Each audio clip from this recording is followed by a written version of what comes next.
of Active Secretary. So today is now is just a normal chit chat session, just to get to know uh, some of the listeners out there, and also uh, to let just chit chat about the latest events, cybersecurity events, and latest parenting events. So I'm just going through all this. Actually, I created a few slides, but just keep it simple. We just go through whatever there is. I've gone through some slides, and for today, just want to share with you guys. Since it's Mother's Day, happy Mother's Day to all the mothers out there, and also to all the fathers out there as well, because all of you chip in to make the family work. So it has to be a whole village um, cooperation in bringing up the kids, right? So yeah, so I got this article. This article is about Mother's Day scam. So I thought, like, it'd be good to share this with you guys, because a lot of us will be, we don't really sell.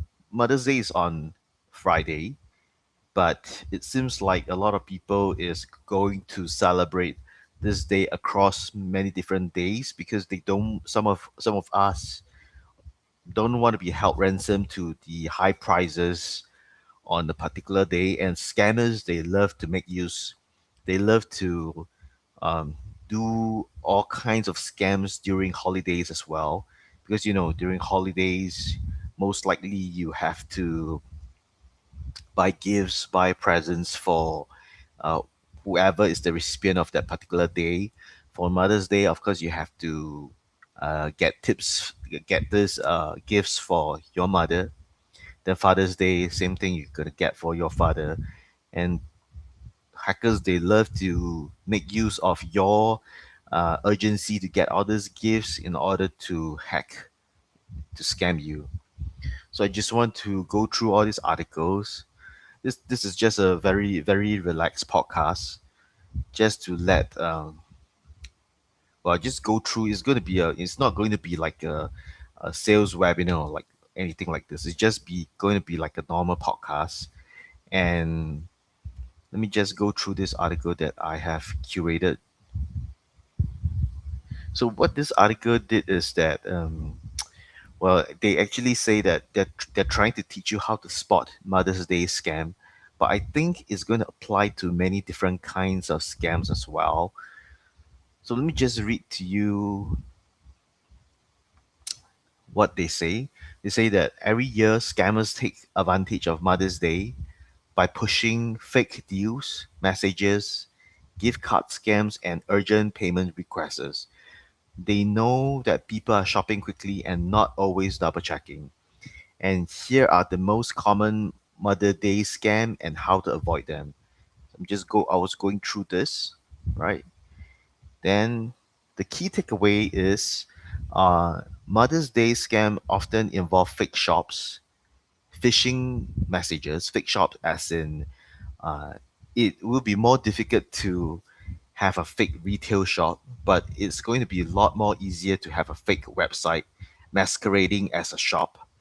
So so I guess they're referring to those kind of online websites that sells Mother's Day gifts, phishing messages that is often in a form of SMSs, emails, and so on, and gift cards requests.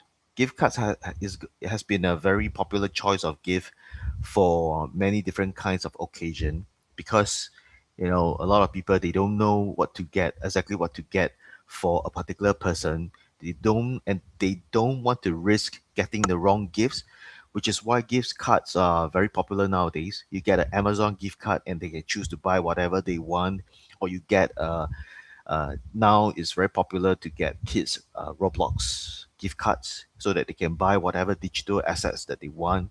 And a lot of these popular gaming platforms like Fortnite and so on, and Minecraft, They have their own gift cards which you can use in on their gaming platform in order to buy whatever digital assets that the game is trying to push.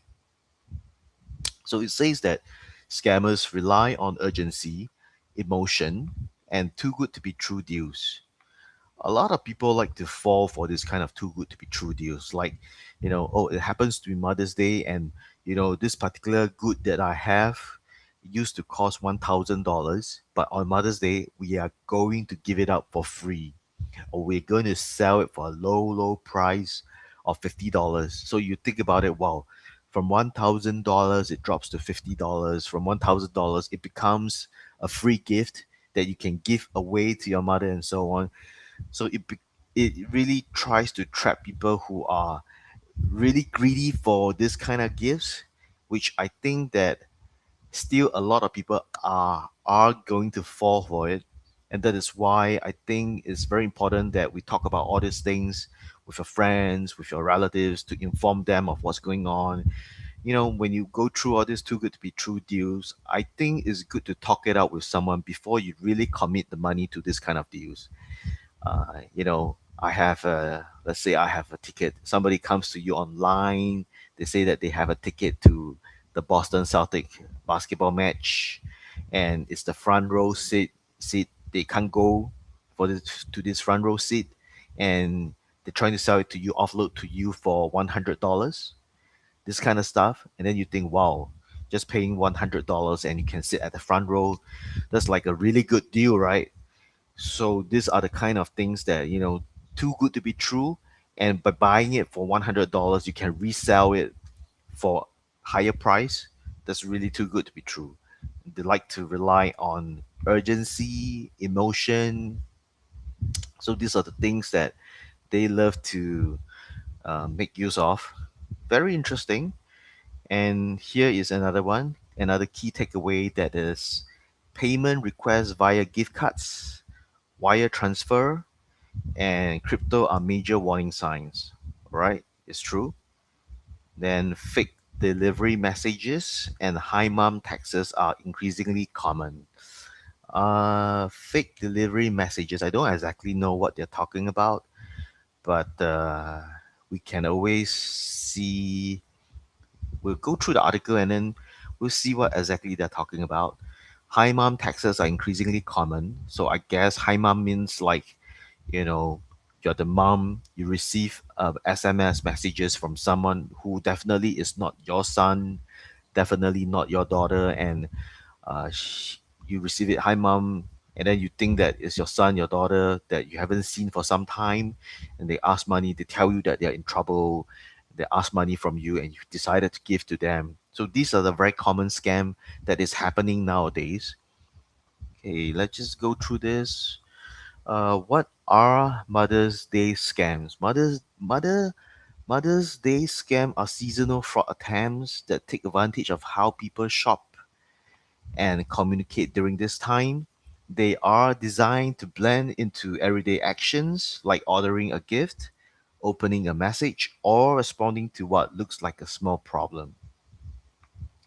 You might see them as special offers on flowers. Oh, that's interesting because I on Mother's Day and on Valentine's Day, you will have a lot of people who wants to buy flowers, and I imagine that you this kind of flower kind of deal is going to be even more prevalent during Valentine's Day.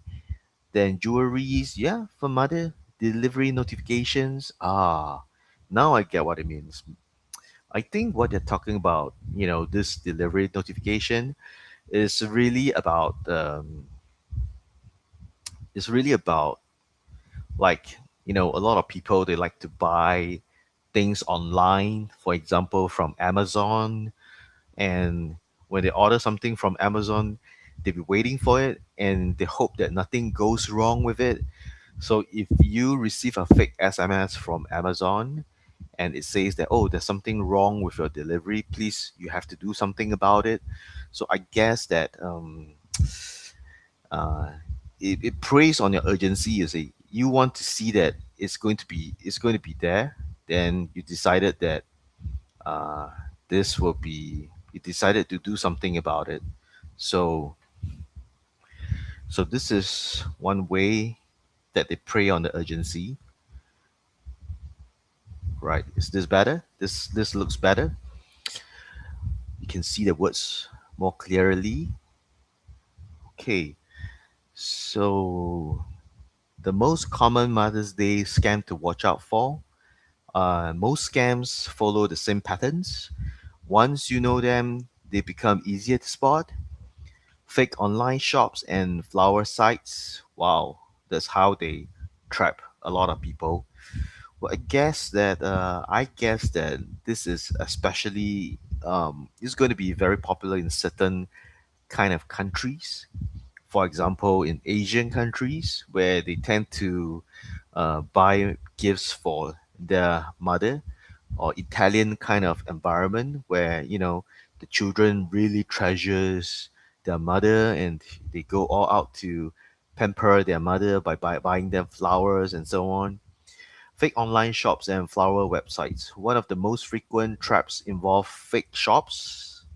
Yep, fake shops, especially flower delivery sites or stores selling popular gifts.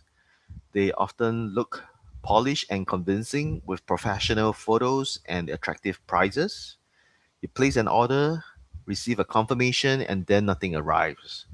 By the time you arrive, you realize something is wrong, the site may already be gone. Oh, okay. So it works both ways. Because this is for like low price orders. I mean, you there are some flowers that are very highly priced, but most of the flowers are just like at a reasonable rate.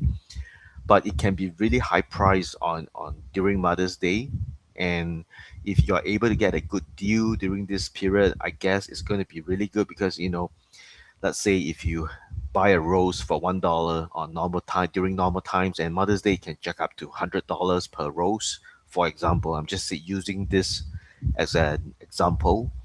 So it becomes $100. Then now it's selling for $5 on this fake website. Of course, you want to try your luck, right? To get it at $5 instead of $100. If it passes, well, good. Then you get a flower for $5. If it doesn't, so be it. You lost $5. You are not going to pursue it. So based on this kind of mindset, right? I guess the scammers are hoping that the preys are going to have this kind of mindset. They're willing to lose money to try it out. You know, it's also common on gaming platforms as well, because I observe like this kind of scams happening on gaming platforms, whereby you log onto the gaming platform to buy games, and it happens that one of the game title is like almost the same as a blockbuster, as a really popular game, but that really popular game could be selling for like $100. And now the titles look the same, the graphics look the same, but it's not exactly the same, and it's on proper gaming platform websites. So you buy it, you think that it's the same, and they list it at a very low price. And when they list it at a very low price, you buy it, you're thinking that you have a good deal. So instead of $100, you spend $5 on that gaming title. And if and then when you start to play, you realize that it's not actually the actual game that you bought, but you bought it for $5. So you feel a little bit of cheated, but you don't pursue the matter because, oh, come on, it's just $5. But it happens that maybe at the other end, the person who created this game, this lousy game, and charged $5, he could be arbitraging the price differences, the price, the currency rate differences, because when you're paying in USD, he could be receiving the money in, I don't know, rupiah, and that is like a lot lower than USD, and their quality of living is also much lower. It's cheaper to buy stuff over there. So if you cheat enough people of $5, you have actually a sizable sum of money to be used in your own country. So a lot of people, they like to do this, especially people who are living in developing countries where it's cheaper to live. Then they cheat people who are living in developed countries and have higher, stronger currency. And even if you cheat $5, the people who are living in the developed countries, most likely they won't pursue the matter because $5 doesn't mean anything to them, but it means a lot to the person who's living in the developing country. And which is why I guess this particular business model works, because you are making use of the currency difference. So you're saying that, oh, the site may already be gone. Yeah, that's right. Okay. Then the other one is this gift card scams. These usually come through calls, texts, or emails. The story changes, but the pressure stays the same. And you might be told that there's a delivery issue, a fine to pay, an urgent situation involving someone you care about. The solution sounds simple: buy a gift card and share the code. Okay, so for this particular situation is somebody calls you up, tells you that there's an urgent situation that can only be solved by buying the gift card, and then you share the code with that person. Okay, so this is a very common operating model as well. They ask you to buy a gift card and then share the code. They take the code, take the money, and runs away with it. Last year, a Federal Trade Commission warned about a surge in these scams. No legitimate company or government agency will ever ask you to pay with a gift card. And the next one is phishing messages and fake e-cards. Around holidays, phishing messages often appear as gift cards, order confirmations, or special offers. They invite you to click a link, sometimes out of curiosity, sometimes out of habit. Once you do, you may land on a fake login page or a site designed to collect your details. In some cases, malware can be installed in the background. So, this is used very commonly in corporate espionage, and this can land you in deep trouble if you just anyhow visit websites, and and hackers that are involved in all this kind of corporate secret stealing. They are very um, they're very conscious about, they're very alert, they are very well aware of how human behaviors about human behavior, and they especially love to prey on the urgency. For example, if you are on the procurement team, and one of your KPI is to pay the receipt as soon as possible. Okay, the payables, you have to deal with the payables. And what happens is that the hackers would have studied your department for a very long time. He's always studying your department, and they will know that who exactly is in the department. They will know that, yeah, who has the longest tenure, who just recently joined the company and joined this particular procurement team, and they have very advanced tools whereby they are monitoring your company's every single movement, so that they know exactly who left your company, who joined your company, and if and join a company, is this person and very experienced person, or is this person a very junior person. And if a junior person joins the procurement team, so a junior person's mindset is operating in such a way that he or she wants to deliver and look good in front of the supervisor. So what happens is that they want to clear their KPI as soon as possible. Well, I imagine that if I am the junior staff and I join the company, I want to impress my supervisor. I want to clear my work as soon as possible. So if I join the procurement team, there's a high likelihood that, I'm naive, I know nothing about cybersecurity and so on. There's a high likelihood that I want to fulfill my KPI. So a payment payable comes in asking for payment, that they're late, they haven't received payment for 60 days, and it's going to reach 90 days soon. And if it reaches 90 days, I'm going to charge an interest for it. So what you do as a junior staff is, sometimes if it happens that the procedure is in such a way that urgent payables can be it can be paid immediately by circumventing the supervisor on the basis that it is very urgent and you have to avoid the interest payment. So the junior staff might just, quickly be very afraid when he sees the receipt, when he sees the payable, and he'll just pay whatever that email is asking for. And once he further engages in that email, that gets very tricky because you are pushed to perform. Therefore, there's no second thoughts about clicking any links on the email, SMSs, or things like that on the website. So when you click on the link, so most likely it's going to download something on your computer that allows the hackers and malicious actors to view your surrounding, to listen to your microphone, or to plant a malware that harvests whatever you type on a computer and sends it to their server. So this is very dangerous. They like to prey on this kind of situation. And what I'm stating right now is the case for procurement. And this can happen for so many different departments, depending on where you are from. And different departments, they have different kinds of KPI. And the hackers will be analyzing the procurement team. I mean, the hackers will be analyzing every single team and knowing what is the KPI, and they would have already know what is the system hierarchy of that particular department, whether or not certain kind of emails is going to get escalated to the supervisor who may be more experienced in sussing out this kind of event, or it's going to be a special one-off incident that they can leverage on, make use of in order to get the junior staff to click on the link.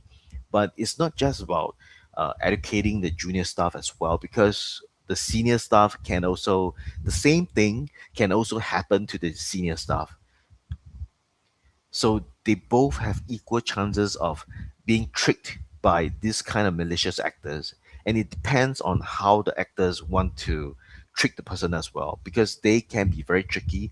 They are masters of human behavior and they are masters of surveillance. So they're really surveilling your whole company for any slip up and any potential slip up that they can make use of in order to penetrate into the company, to gain access to all this through all these different departments, and to gain access to even if they cannot reach the confidential information, there are ways for this kind of malicious actors to penetrate through different channels. And if given enough penetrations, they are able to form a very educated guess, a guesstimate of what exactly is happening within the company. They can guess the politics of the company. They love to know the politics of the company. So they like to listen on the microphone. They want to understand the power dynamics within the company, what's happening in the company. They want to know about uh, how the product is being pushed left and right. How does it come? How is it being launched from the company so that they can sabotage? Some companies, they push their product through many different departments, and the malicious actors, they can form a very keen understanding of how the product manufacturing is being pushed through all the different departments, what goes through whose hand, the approvals will be going through whose hand, and they can guess what's going to happen next. And the system is so good that these hackers, they know exactly who does what in the company, who manages who in the company, who dislike who in the company. They can form a picture of this by estimating, by penetrating different parts of the company. And they don't even have to be a staff in the company to know all this. All they need to do is they need to have people who are very slack about their cybersecurity best practices. And as long as one, and they just need they don't have to commit the fraud, the scam, or uh, harvest the information from your company in a very short period of time. They can do it over the years. So they'll be hiding in the company for years because this person, he compromised the cybersecurity practices. So it got compromised. When it got compromised, it doesn't get found out and it's hidden there for years. Then another one get compromised, and this goes on. 20 compromises, 100 compromises, 100 plus compromises, and as the number of compromises grows, the information that's flowing through all these compromises goes into that particular actor, goes to that particular actor, and he is constantly listening to different parts of the company, taking pictures of different parts of the company, and forming an impression to understand what is the next step that you are going to take, and what exactly is happening in the company, and so on. So there's so many of this kind of things going on. Now, let me just go to phishing messages and fake emails. Right, so this one, just go to this. Have we already go through this? Yes, we have already gone through this. Now, this is the Hi Mom Texas scam, right? So this scam starts with a message from an unknown number claiming to be your child using a new phone. So the conversation quickly turns into an urgent request for help, usually involving money because it feels personal, and many people respond without questioning it. This is one method. The other one is you or your mother receive a message about a package, often tied to a gift, with a link to track or resolve an issue. So this is a very real problem because a lot of legitimate logistic companies, they actually allow you to track the packages, and they send you an email with a link to track. They really have a link to track. For example, for Amazon, if you buy from Amazon, then they will send you an email whereby you can log in to allow you to go into a certain website on Amazon to track where exactly is that package at, whether is it shipping, preparing to ship, flown on the aircraft and reach the country of destination, and so on. So these are legitimate. And what hackers do is that they try to duplicate all this kind of um, operation so that you get tricked. And the thing is, now here it says that even if you didn't order anything, curiosity can take over. It's not just that. Sometimes it's that people they order too many things that they don't even know whether or not they have ordered anything. They just assume that they have ordered things. So clicking on the link may lead to phishing pages or requests for personal information. Very likelihood that they send you to a login page that mimics whatever logistic partner that you may be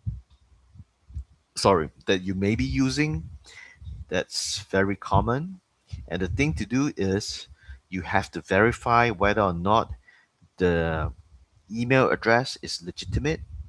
Like, for example, if Amazon sends you an email and it says that click on this link in order to go to the website. So what happens is that uh, this will actually, well, let me just show you. Oh, this will actually bring you to the website, but you have to observe the web address because the web address may be different. So these are the things that you have to take note of, right? What about red flags to watch out for?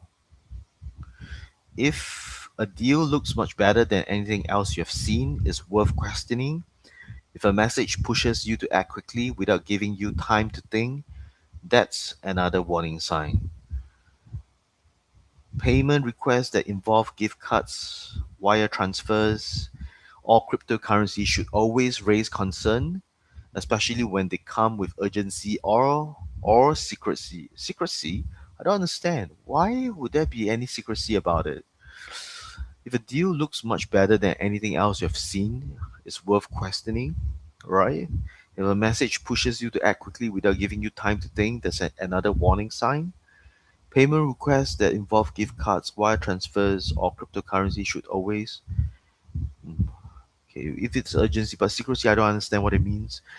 I don't understand how it's going to be carried out. If you know how it's going to be carried out, drop a message on one of the social media site that you're viewing this content on, I would like to learn about um, this kind of payment requests that comes with secrecy. Like how is this scam being carried out? I like to learn more about it, and learning more about it not because I can execute it, but simply because I can help. Uh, I can educate others about it as well. So this one is unsolicited, unsolicited messages, unexpected delivery alerts, or emails with unusual links are also common indicator that something isn't right. Most of the time, the feeling that something is off is already a good reason to stop and check. Well, actually, with regard to this, right?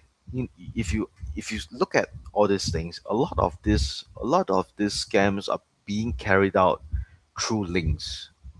Is trying to prey on your urgency or some, some other emotional states, that negative emotional states that you might have. So they prey on you to click and hoping that you will click on the link. And actually, you know, one of our products from Active Circuitry is called a TNM PDF viewer. So this, because we noted that a lot of the scams are being carried out in PDF format. Because let's say if you send a particular email that looks very legitimate, and when you attach a particular receipt or particular payable information on in a PDF format on the email itself, it somehow rather lends it even more legitimacy. So what it happens is that a lot of people, when they read the email and the email is telling them to make some payment, and the person have to open up the PDF in order to view the receipt. And from there, right, it seems like, it looks like really legitimate because they want to create like very official, very serious looking documents in order to further trick you, bring you into their trap. So a lot of this malicious link, instead of planting directly on the email, they plant it in the PDF. Because when you see that there's no link on the email, you tend to think that, oh, maybe this person is not really out there to scam you. And when you see PDF, right, somehow or rather, it gives people the feeling that this is an official looking document. It's very serious. PDF is very serious. When you look at a Word document, you may not think that it is serious at all. You may have the thinking that this is just a draft. All right, it's just a draft. It's not serious. It's not serious yet. But when a particular Word document is converted to PDF, it becomes serious. It's a warning to you. You have to address to it. And when you are further led into the trap, your level of uh, awareness drops, and you tend to take actions that may compromise your cybersecurity. So this PDF, what usually happens is that they put this malicious link in the PDF itself. So that is why one of our product is called TNM Privacy PDF Viewer. And this PDF viewer is actually protecting our users against this kind of malicious links, especially for corporate executives who are involved, who are in a very, very fast-paced environment, or old folks who are not so educated about IT stuff. So this PDF viewer that we have is I think that it's a very good product. Well, for a lot of old folks and for myself as well, because what happens is that um, it doesn't have any telemetry. It's very important because some of the PDF product out there has telemetry. So the moment you open it, right, or if you're using it, somehow or other, the company is harvesting your PDF content for their artificial intelligence training, or they're taking a content without you even knowing what is happening, but they're taking content from your PDF just because you are using their PDF viewer. So our PDF is very safe. It doesn't have any telemetry involved. And what this means is that when you view PDF document with our PDF viewer, it will stay secured locally on your device. None of the content will be sent to an external server. Stay on your device.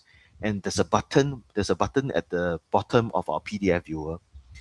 Um, if I recall properly, it's called the Save Mode button. So when you press on the save mode button, it will scan the PDF and you'll block. You'll scan the entire PDF and you'll block all links from being clickable, so that sometimes a lot of people, when they scroll the PDF viewer, they accidentally click on the link, and it always happens because it's a very keen study of human behavior in different kinds of areas that the hackers have honed over the years.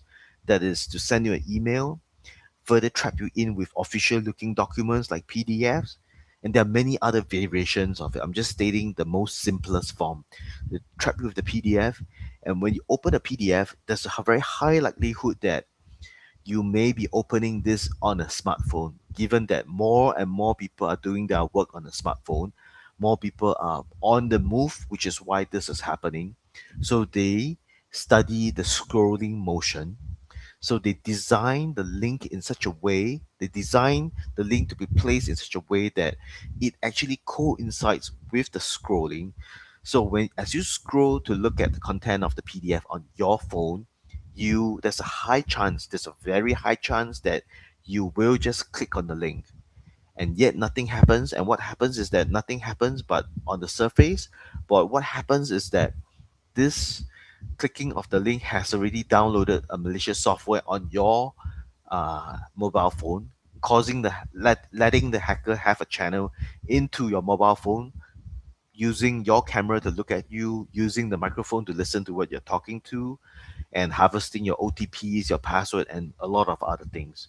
So there's a lot of technique in constructing a scam like this, and you need to have a lot of keen understanding of human behavior.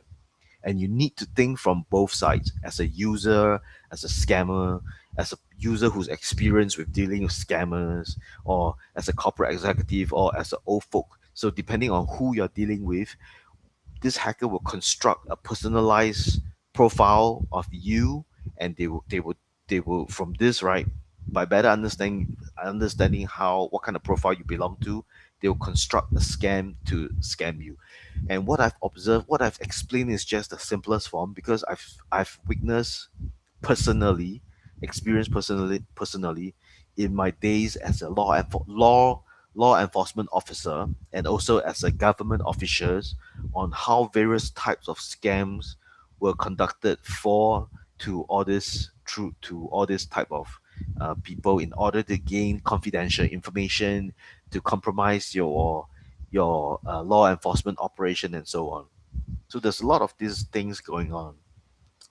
Now they say that if this looks too much, okay, so how to protect yourself and your mother this Mother's Day? Avoiding this scam comes down to slowing things down enough, just enough, to verify what you're seeing. Look closely at the URL. URL stands for the web address, and search for independent reviews. This is a very good advice. That so when you look at the URL, sometimes but when you look at the URL, don't cut and paste exactly that URL to the web on the web search. So what you do is don't click the entire thing. So let me just explain, okay?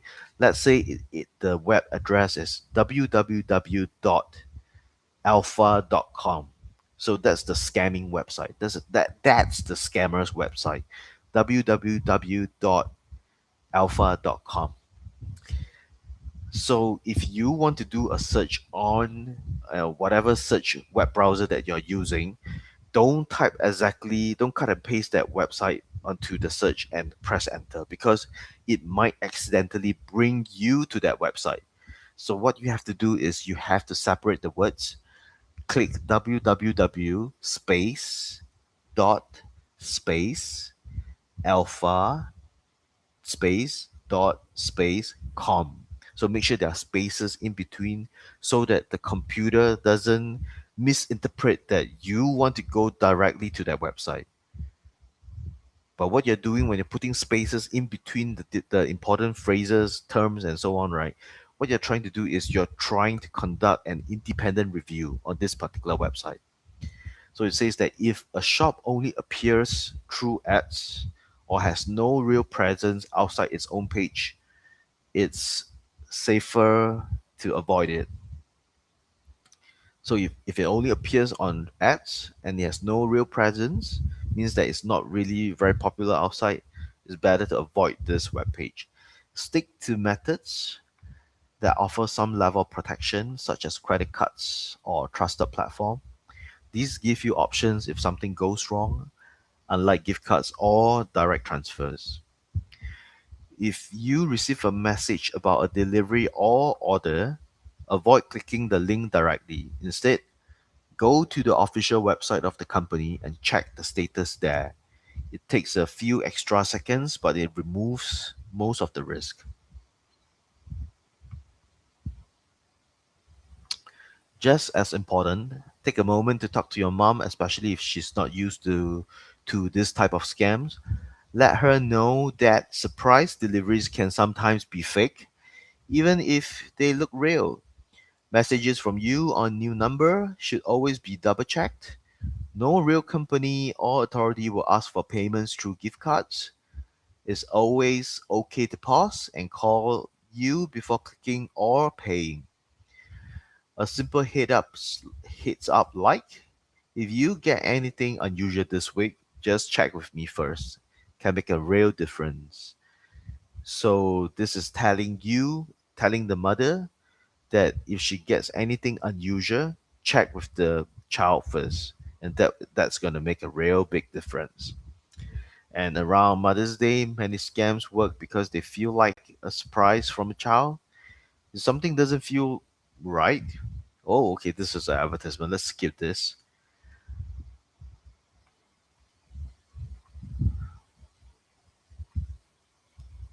So this is, let me just talk about it. This is the link checker from this company, but we have something that is similar, but we don't. You see, the thing about Active Circuitry is that all of our products, right?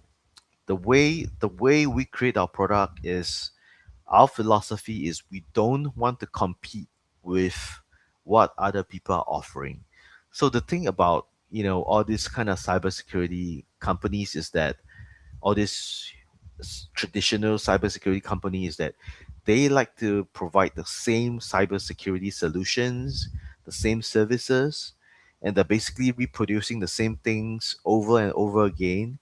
And it's just that they change the font, they change the color theme, they change the pricing, and sometimes they compete on the price to see who gives the lower price. So that is not how Active Circuitry perform. That is not how Active Circuitry wants to compete. What we want to do is we acknowledge that these companies are already the experts in whatever that they are doing, and we actually create services and products that do not compete with them directly or do not compete with them at all. What we do is that we create products that actually complements their product, that actually augments their product. So you will find yourself in a situation whereby if you have to construct a cybersecurity setup for yourself or your family, how is it go how you should go about doing it is that out of all these cybersecurity companies, you can choose either one of them. Like for example, you can choose a cybersecurity solution from AVG, from Norton, from Bitdefender, from McAfee. Well, they provide roughly the same thing. And ActiveGuard, many of our solution is like very different from theirs. So what you have to do is that, for example, now if what I'm trying to say is that maybe you want to protect your mobile phone, so you can choose one of the solution that is provided by either AVG, McAfee, Northern, Bitdefender, and so on. So you choose one of them because they provide the same services. Then, in order to improve your cybersecurity stack, what you have to do is that you choose ActiveGuard. ActiveGuard is one of our cybersecurity solutions for mobile phones. So you choose one of them and you choose ActiveGuard and you put these two together on your phone, and it will optimize the cybersecurity protection for your mobile phone. So this is the way if you ever had to decide, then this is the way you should construct your cybersecurity protection for yourself, for your family, for your child and your loved ones, your relatives, your work associates, your colleagues, and so on. So this is the way to go about it. Now, this is some FAQ. I think it's interesting. Let's go through because I want to learn about how to prevent myself from falling into all this kind of Mother Day's trap as well. So the FAQ says that what should I do if someone asks me to pay with a gift card? It's almost always a scam. Stop communication and don't share any codes. Is it safe to buy gifts online? Yes, as long as you use trusted retailers and take a moment to verify unfamiliar websites. What should I do if I click on a suspicious link? Close the page immediately, avoid entering any information, and run a security check on your devices. You definitely have to run a security check on your devices. It's better to run an antivirus scan, and best if you have an intrusion detection system on your device.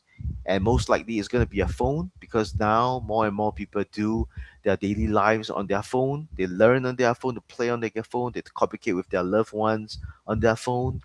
So the moment you click on a malicious link, what it does is that it's very highly likely that they installed a particular app on your phone through dubious means, and they might have access to your videos, your cameras, your sensitive files, private information, microphone, and so on.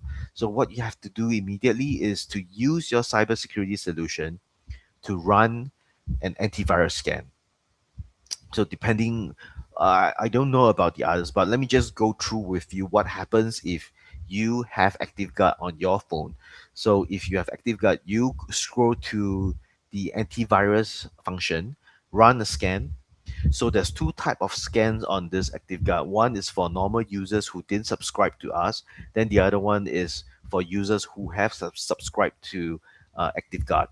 So what happens is that there's two tiers of protection. One is the base protection for the free user, and the other one is the paid subscription for the subscribers.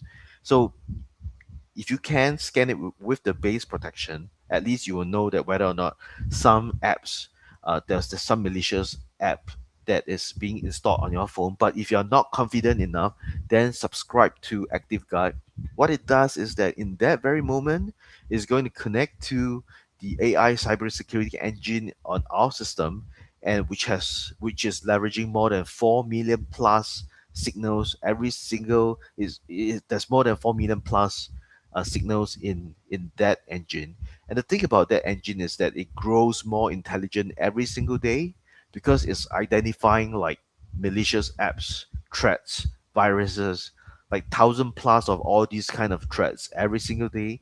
And over a week of time, sometimes the threats that we identify runs in 1,000 plus to 100,000 plus, and that's the amount of work that we are doing in order to detect all the latest malware, viruses, and malicious app.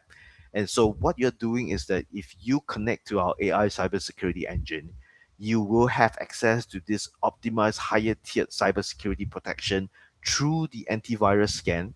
So run this scan and you'll try to detect, make sure that you're safe. Then at the same time, turn on your firewall so that you can investigate, so that the ActiveGuard system can investigate, can keep you safe from malicious app. Put a firewall around your internet device. Then the third step that you have to do is to click on start monitoring on the intrusion detection system. So this intrusion detection system is a highly advanced feature on ActiveGuard.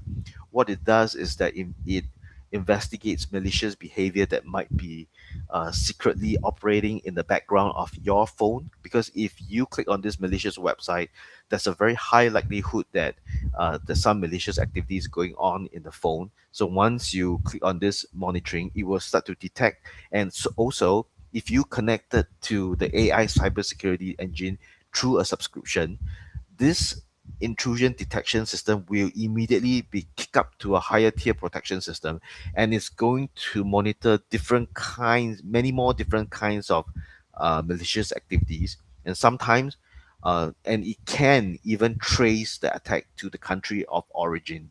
So it depends on the tier of protection. So once this is going on, you got to monitor for a while. You turn on the intrusion detection system and let it run for a while, because sometimes uh, the malicious application that you have downloaded by clicking on malicious link, what it does is that sometimes it could stay silent in the app for a long time, 2 weeks, 3 weeks, and so on. So it waits until you have forgotten about everything, then it starts to activate itself. But if it happens, the intrusion detection system will is constantly scanning 24/7, and the algorithm is constantly improving because of our patches. Patches means we are upgrading the security algorithm to make the intrusion detection system stronger in order to protect you better. Then once it detects this malicious app that's moving, that's operating in the background, it will send you an alert, and you can choose certain actions to act on it. You can ban it with the firewall on the app, or you can uninstall it, or you can quarantine it if you are on the subscribe plan. So this is what you should do if you click on a suspicious link. Okay, run a security check on your device and turn on all the other monitoring features on ActiveGuard. Turn on the camera monitor, turn on the microphone monitor, turn on the clipboard monitor, turn on the login activity monitor.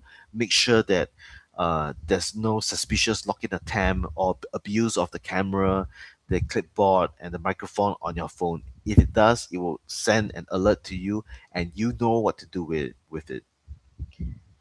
Can scammers really impersonate family members? Yes.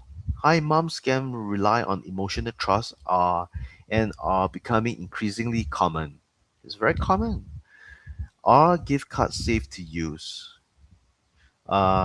Gift cards, yes, it's safe to use, but in the case where they describe it, right, like, the government calls you up, they say that you have an issue with your tax, and it's better that you pay by buying a gift card and then telling the government official the code. That's a very strong sign of scam. So always be on the lookout for that.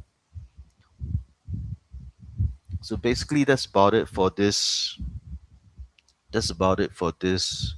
article.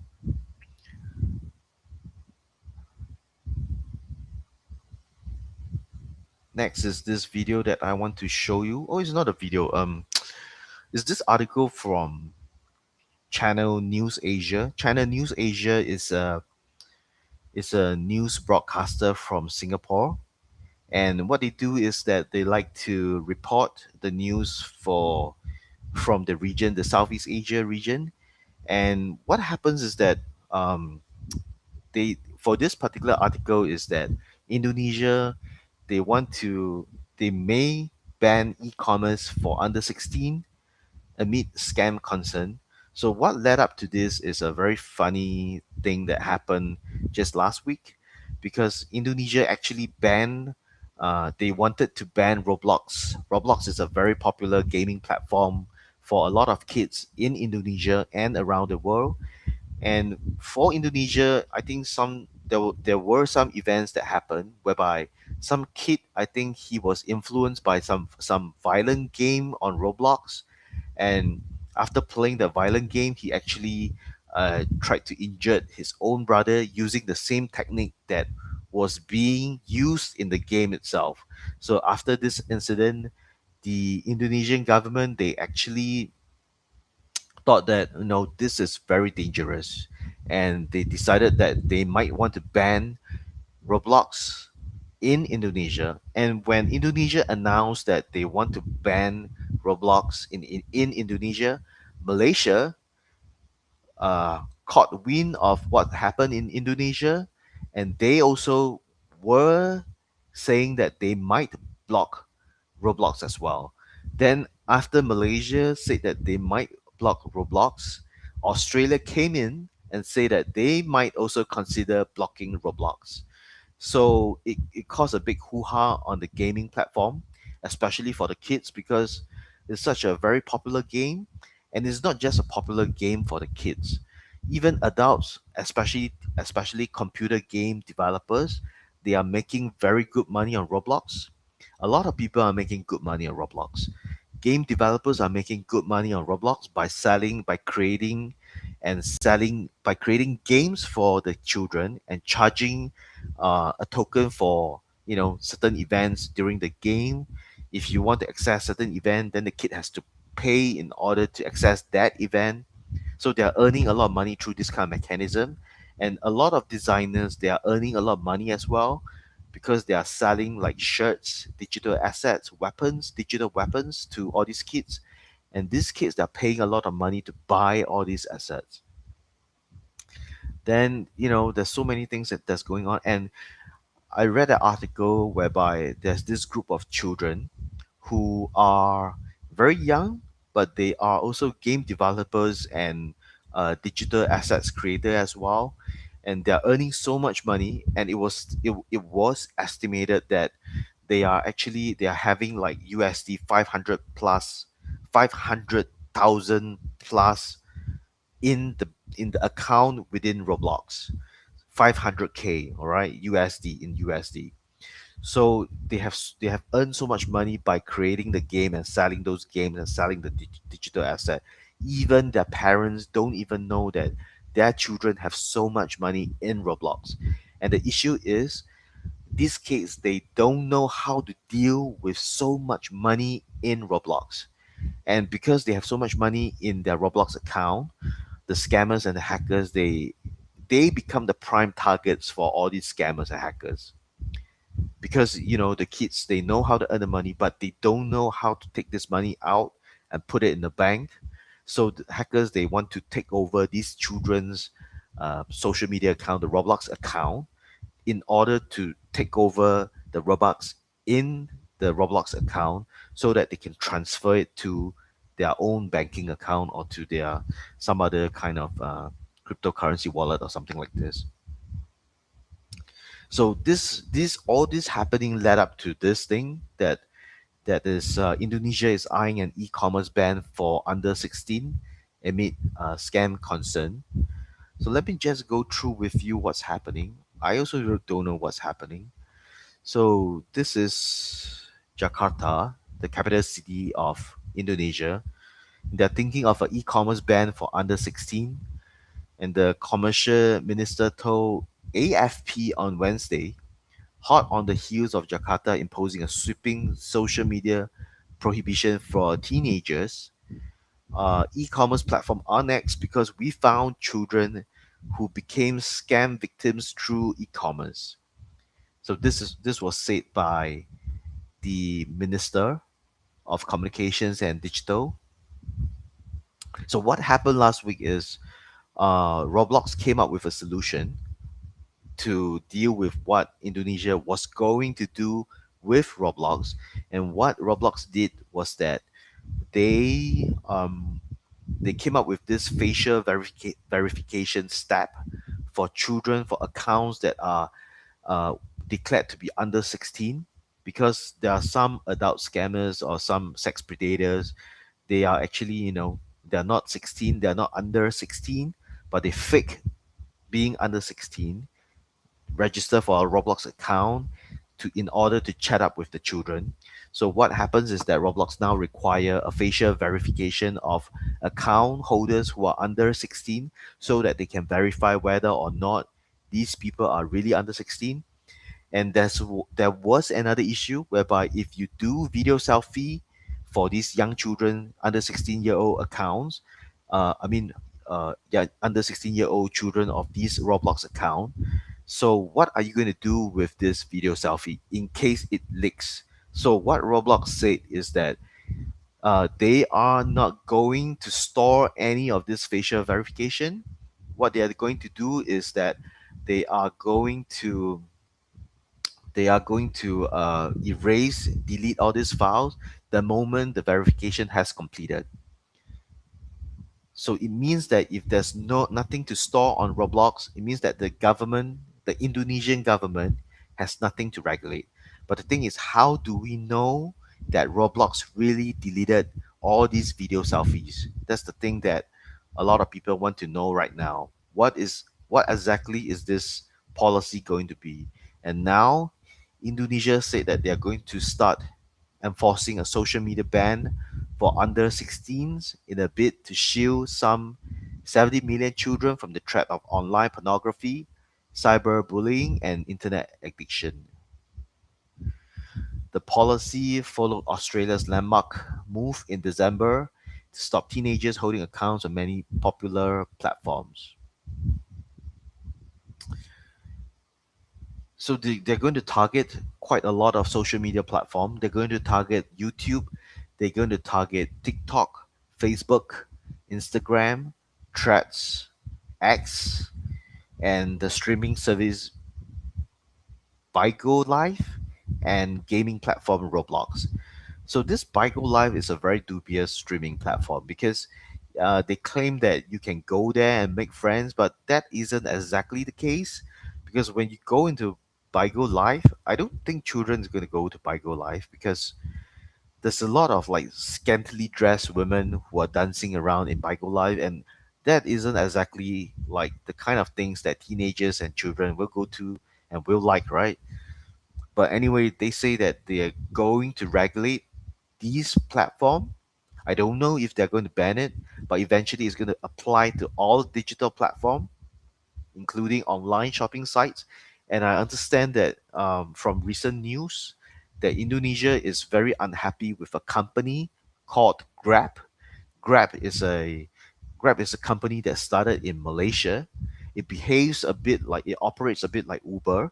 So it provides like, those kind of private hire services, private cars hire services, and is the Uber version of is Grab is the Uber duplicate that is operating in Southeast Asia, started in Malaysia, now based in Singapore, and expanded to Indonesia.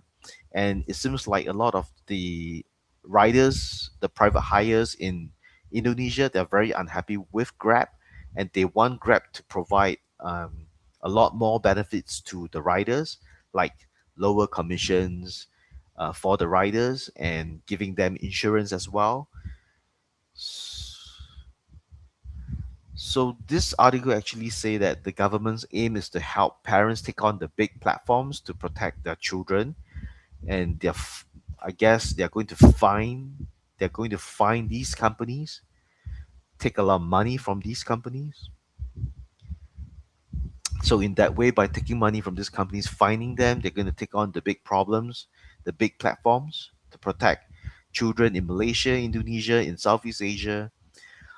So what it says is that letting them face off against the platforms alone without rules is like letting parents play chess against a grandmaster. They won't win, or it will be very hard to win.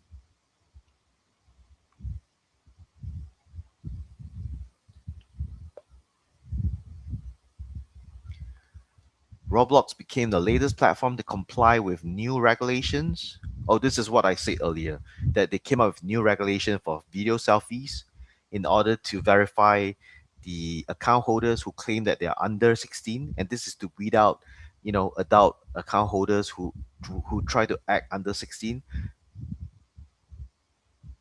More than half of Roblox 45 million Indonesian users are children under 16, the government said. Social media giants are facing a global reckoning as governments increasingly worry about their impact on users' well-being. Whoa, this is something new. The Turkish parliament last month approved a law to prevent children under 15 from accessing social media platform. Well, it seems like there's a general concession among government to ban social media website. And if you look at it, it seems like a lot of these countries are Muslim countries, and all these Muslim countries, they're coming to a common consensus that they must ban all this social media website. Yep, Turkey is a Muslim country, Malaysia is a Muslim country, Indonesia is mostly Muslim. I don't know how they come to this conclusion, but of course, what I just said was just a simple observation. Here it says that here it says that some European countries, including Norway, Greece, France, Spain, and Denmark, have said they will introduce similar restrictions. So everybody wants to ban and restrict the social media giants. Like in Australia, the Indonesian rules place the onus on platform to regulate teen access. Non-compliance with the ban, which will be faced in over time, will put defaulters at risk of a fine. They are going to fine this major gaming platform, social media platform, and if you don't pay the fine, they're going to suspend the services in the country. And the number of countries that are going to restrict these social media giants are going to increase. So it's not just the Muslim countries, it's other European countries as well. In fact, more countries are joining in this fight against the social media giants. And this makes it much more difficult for social media giants not to comply. And previously, I think Mark Zuckerberg's Facebook was facing some issue in New Mexico City as well, because New Mexico City said that Facebook and Instagram is causing a lot of um, upheaval among the younger children. So I think Mark Zuckerberg, Facebook and through Facebook and Instagram said that they will stop Facebook and Instagram from operating in New Mexico if they don't stop all this kind of strange rules and restriction. Sorry. But what's happening is that it seems like a lot more countries are joining in the fight against the social media giants. Oh, sorry. So it's going to be a tough fight.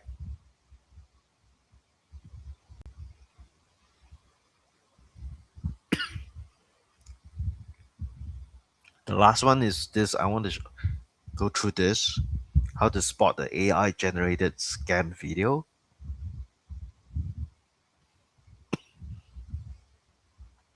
Just want to play this for you to hear. Let's see how can I play this.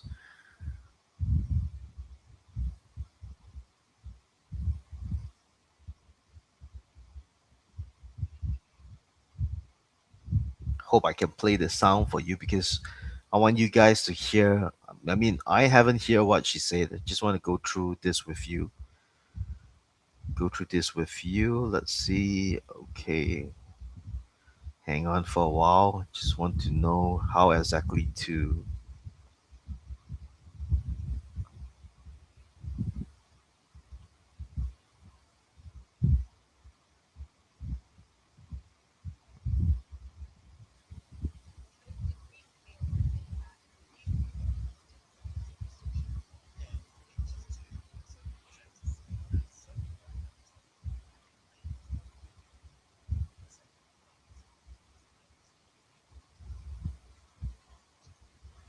Oh, so this is a new scam that is going on, and they say that this couple is on a sofa, but it seems like they were on the sofa as well, and all this is AI generated. So let's hear what they have to say.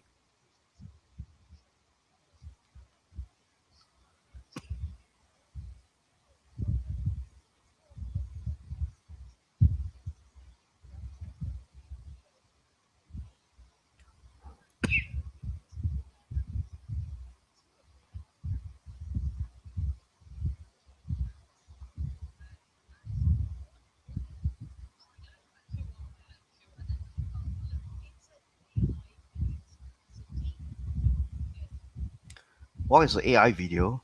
Seems like it seems so real. Let me just go through it again.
Well, actually, there's some ways to spot AI generated scam videos as of now.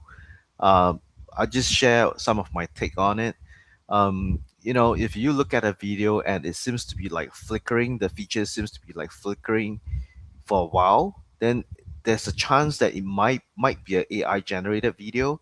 And if you think that you're looking at an AI generated video, sometimes it pays a lot not to look at the characters, the main characters of the video, but just observe the background of the video, because the AI models right now, they can hold the characters steady, but they cannot control the images that is running in the background. So if you observe the background, there could be some changes, like a person's eye. He could be a two-eye person, then suddenly that person, as he walks, he becomes one eye. Then the movements of the arms and the legs would be so strange. So always look at the background. And scammers, of course, sometimes they try to minimize the background images too, in order to they know that there's this kind of thing going on, so they want to scam you by reducing what's happening in the background. But this is one way to check. Look at the background. If, let's say, there's no background, then at least look at the body of the main characters. Is it flickering or something like this? If you look at this video carefully, you'll notice that actually the hair of the male, of the female, it was flickering a little bit. Then in addition to that, you always look at the conversations. If you listen to the conversations, there's a high likelihood that the conversations of the video, it doesn't sync well with the lip movement of the characters. This is currently what's happening to a lot of AI generated videos at the moment. But I guess that the AI model might improve this over time. But let's listen to what happens next.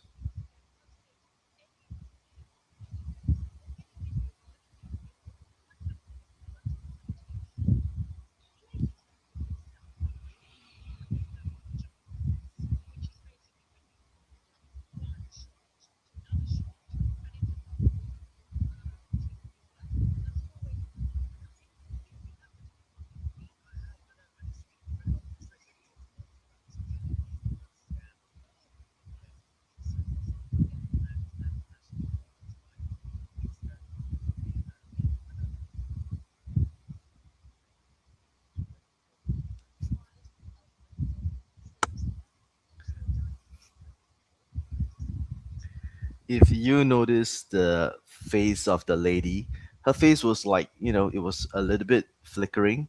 We just replay it, you can see it.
Now, if you observe this video, right, like really precisely, and you'll notice that the conversation doesn't really sync well with the lip movement.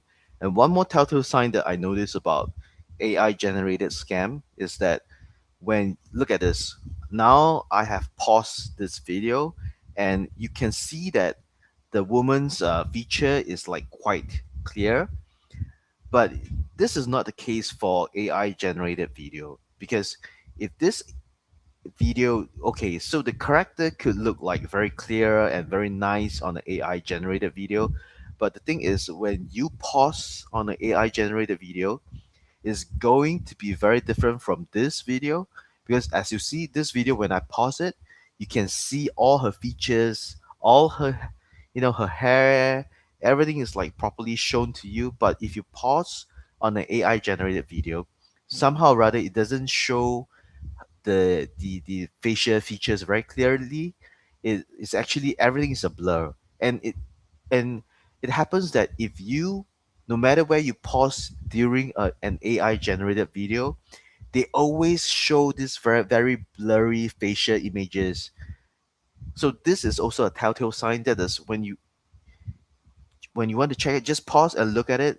Can you get, most of the time when you pause it, can you get a clear vision of the facial features and everything else, or is everything most of the time is just blur? And if it's always blur, there's a high chance that it is an AI generated video.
Well, this is very prevalent in China. You know, there's a few popular social media website app on China, Redbook, and some other that I'm not really aware of it. But you know, there's a lot of when you go to Redbook, there's a lot of like girls dancing in those kind of Redbook app, and all of them, I think all of them have this kind of face filter on, and this face filter is like it makes them more beautiful, makes them younger, and gives them smoother skin. and and there are times like the girls they'll be dancing on this red book, and when they move they start to turn their face a little bit, and the filter will be like just turn off for a while, and you can see their real face for in that instant. And when they turn to face the camera, the face will go back to the original to the AI generated face. And I think that it's a very good, I think as of now, it's a very good test whereby you put these three fingers over between your camera and the face. But even then, I think that this thing can be like changed in the future algorithm updates.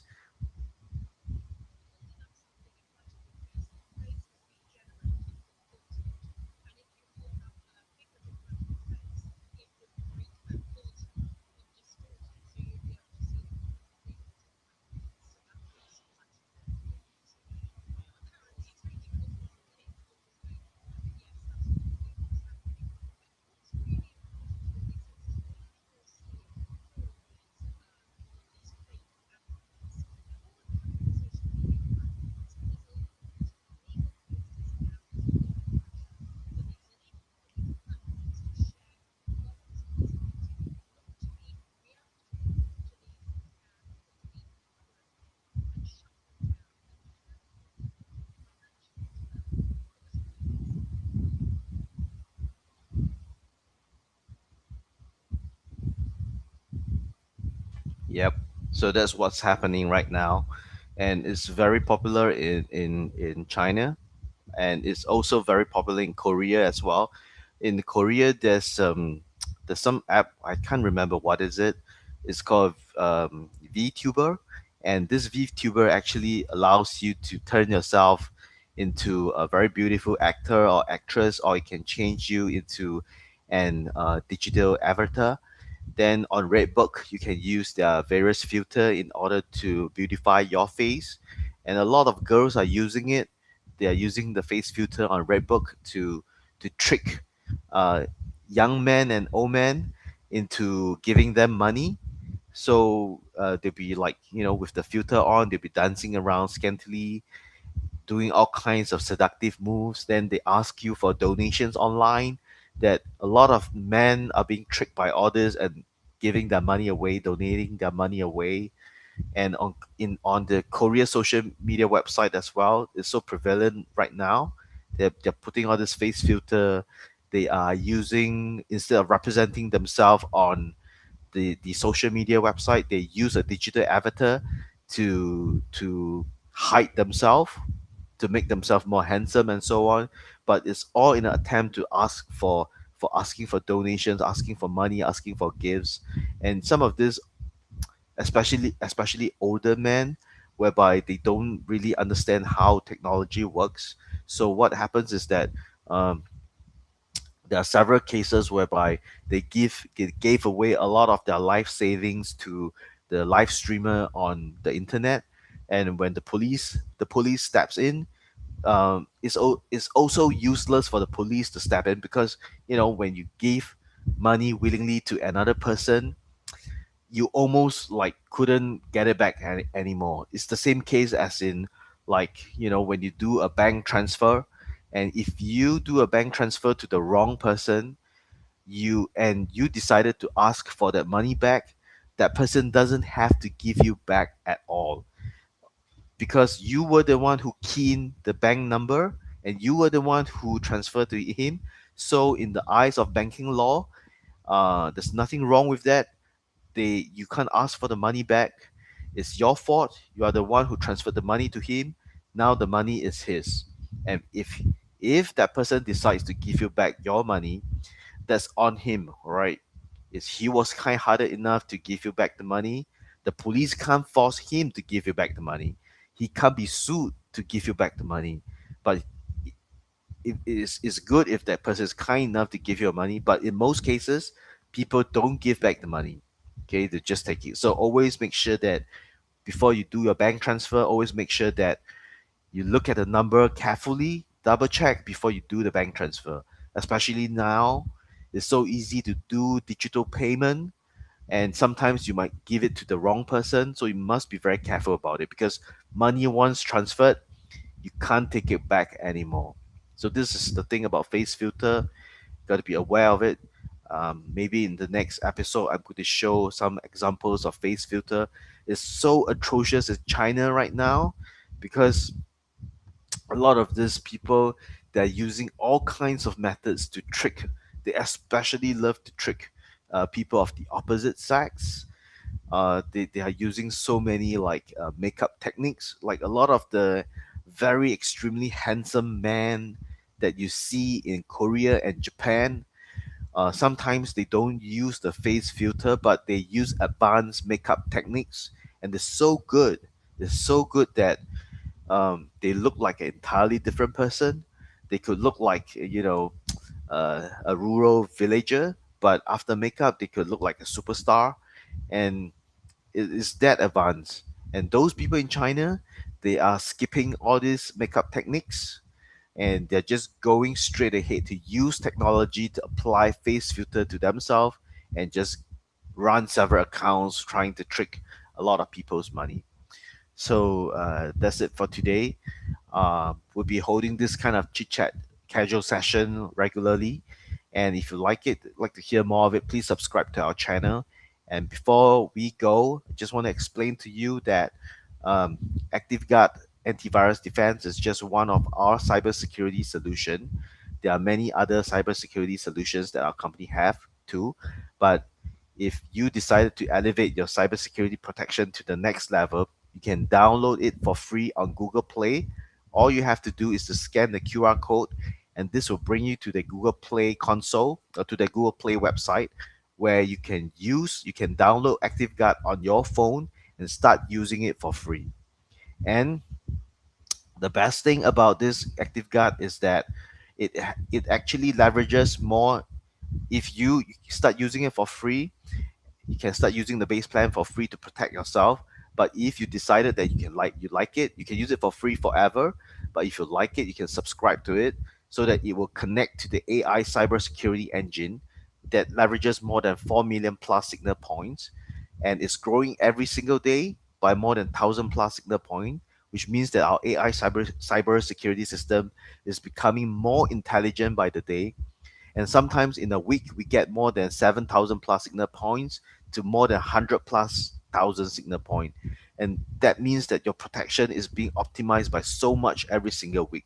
So the moment you connect ActiveGuard, you subscribe on ActiveGuard, you are giving yourself an optimized cybersecurity protection. But anyway, if you don't want to subscribe, it's okay. Just download it for free. Just use it for free.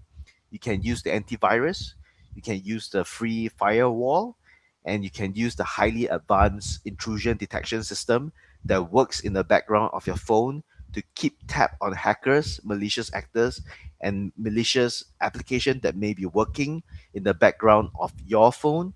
So the moment they detect that there's malicious activities on your phone, it will send you an alert so that you can deal with it. Then in addition to all these highly advanced features, you also have the camera monitoring system, the microphone monitoring system, and the clipboard monitoring system, plus the login activity monitoring system. All this is to prevent hackers from abusing your camera to spy on you, abusing the microphone. Hackers, they love to abuse the microphone to spy on what you're talking about. They love to abuse the camera function to take videos of your surrounding, to take videos of you during your private moments, to take pictures of your surrounding, which they will use later to hold, to extort you. They like to steal contents from your clipboard.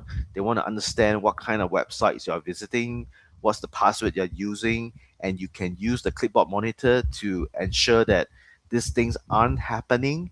Then, in addition to that, strangely, there are people who are very interested in the content of your phone and they try to access your phone physically. So we have the login activity monitor that actually keep tabs on who tried to log in on your phone. So there are different kinds of functions, and you already have access to it, even if you never subscribe to our AI cybersecurity engine. You can just go ahead, download, and start using all these features for free, and can use it for free forever. But if you like it, you like to contribute to the cybersecurity ecosystem, just go ahead and start to subscribe to our AI cybersecurity system to elevate your cybersecurity protection. And the thing is, this ActiveGuard product and all of our cybersecurity product, we observe very strict privacy policy, and only a very small data will come over to our server. So the data that comes over to our server are the identified threats, malwares, viruses, and all these are being used to improve the cybersecurity ecosystem to keep everybody safe. But if you don't want to send this data over, all you have to do is to go into settings and turn off telemetry. Therefore, all data will stay locally on your phone, and none of your personal data will come to our server at all. It's going to be very private, and ActiveGuard was designed to protect your digital privacy and footprint. We don't sell your data to third parties at all because we don't even have any data about you to sell to anybody. All right. So go ahead, download ActiveGuard. It's free. If you like it, just subscribe to it. And I hope to see you in the next episode. I hope to see you next episode soon. Subscribe and so that you'll be informed of the next episode. Thank you for your attention during this podcast, and I hope to see you soon.